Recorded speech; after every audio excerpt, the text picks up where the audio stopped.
I now give the floor to the distinguished representative of Pakistan on behalf of the Organization of Islamic Cooperation.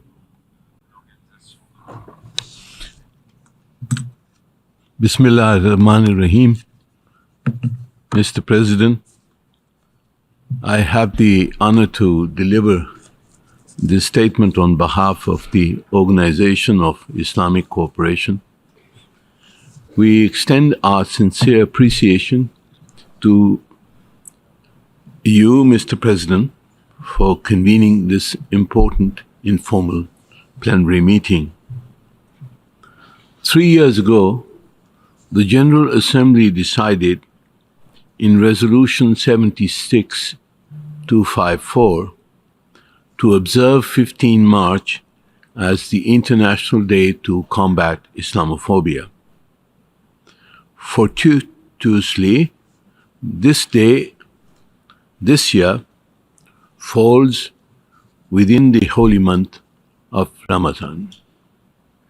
Pakistan is proud to have steered the adoption of this historic resolution together with the OIC member states. This resolution's unanimous adoption represented the first recognition by the international community of the phenomena of Islamophobia, a phenomena with its roots in history, a history of conquests and crusades, atavistic fear of Islam, and embedded prejudice and hostility towards Muslims in several parts of the world. Over the course of history, we have witnessed the consequences of religious intolerance, mass expulsions, inquisitions, pogroms, and genocide. Today, Islamophobic postures, policies, and actions follow the same dangerous path. Despite the norms of human rights and tolerance developed over the past 80 years, hate and intolerance have proliferated in recent times, especially against Muslims. We witness political narratives that seek to exclude, disenfranchise, and demonize Muslims. Even in societies that have acted as champions of tolerance, pluralism, democracy, and human rights. The manifestations of Islamophobia are multiple. Acts of desecration of Islam's sacred symbols and sites, defamation of its revered Prophet, peace be upon him, the suppression of Muslim identity, such as the hijab bans, the marginalization of and discrimination against entire Muslim communities. Mr. President, in many places, prejudice against Muslims is being stoked rather than suppressed. Resentments are being revived rather than reconciled. And discrimination is being legitimized by policies and pronouncements. The Christchurch massacre of 15 of March 2019 was the inevitable consequence of a political environment poisoned by anti-Muslim propaganda. The slaughter we have witnessed in Gaza is another vivid illustration of Islamophobic hatred and racism. Islamophobia is not restricted to one region. It is resurgent in the West and the East. Islamophobia is now being used as an avenue for political advancement and popularity, feeding the worst human instincts of fear, prejudice, and hate. In some countries, Muslims are being systematically marginalized and suppressed. Mr. President, the adoption of Resolution 76-254 was a defining moment.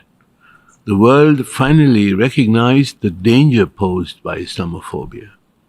This acknowledgement must be accompanied by action. To this end, Pakistan and the OIC have initiated the adoption of General Assembly Resolution 78264 last year. This resolution requested the UN Secretary General to appoint a special envoy on Islamophobia. We are grateful that the Secretary General has indicated that he would appoint His Excellency Mr. Miguel Moritanos as his special envoy.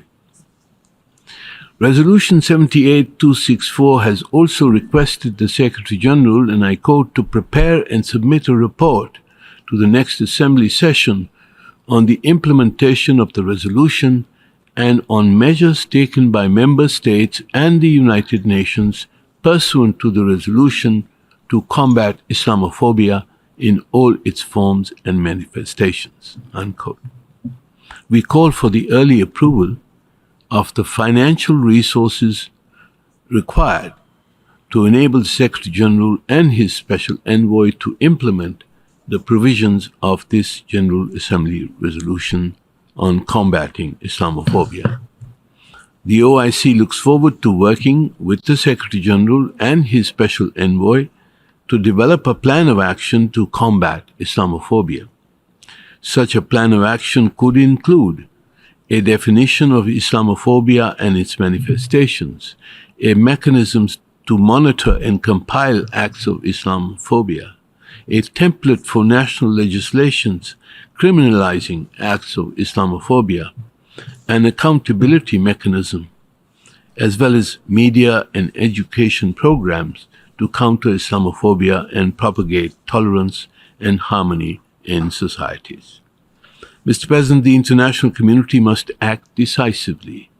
Governments must ensure that their policies and laws reflect an unambiguous commitment to religious tolerance, that media and disinformation is not used to fuel hate, that no law is weaponized to curtail the identity of minorities, including Muslims, or discriminate against them, and that no citizen of any state is relegated to second-class status based on their faith.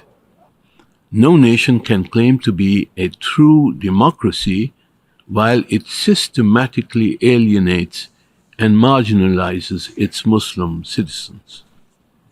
Mr. President, we appreciate the efforts of some Western countries, including Sweden and Denmark, which have enacted laws to address Islamophobia, including through criminalization of acts of desecration of the Holy Quran, and to ensure that freedom of expression is not misused to propagate hate and intolerance. Canada has appointed a special representative to combat Islamophobia, while the United States launched a national strategy against anti-Muslim hate. Australia also appointed a special envoy to promote interfaith dialogue. We urge all nations to follow suit. Our aim must be to promote a collective effort to combat Islamophobia with unity and empathy. We should commit to utilizing the positive messages of peace, justice, tolerance, and compassion that Islam, and indeed all religions, offer to combat Islamophobia and all other manifestations of hate, bigotry, and intolerance. I thank you, Mr. President.